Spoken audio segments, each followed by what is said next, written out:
Ina ma abota kallon fina-finan wannan fassara. Wannan fim wato alƙalan gaskiya da kuka jima kuna jiran fitowar shi a ƙaraso shagon mu na Telegram. Duk mai buƙata zai tuntuɓe mu a Telegram da muka ɗora kamar wannan kamar haka. Na san dai ban ku dama kun jima kuna tambaye shi. Allah yayi ya ƙaraso shagon mu na Telegram. Ko abin da in dai kana buƙata shine ka tuntuɓe mu a Telegram ta wannan lambar wayar in sha Allah za ka sami fim ɗin ka cikin farashi mai sauƙi.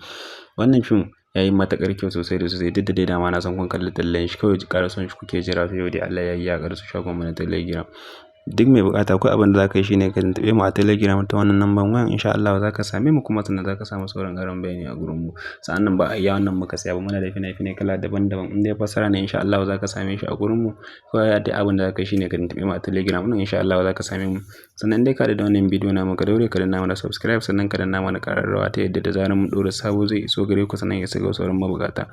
Mun gode muna zuwa jiran ku sai mun ji ku.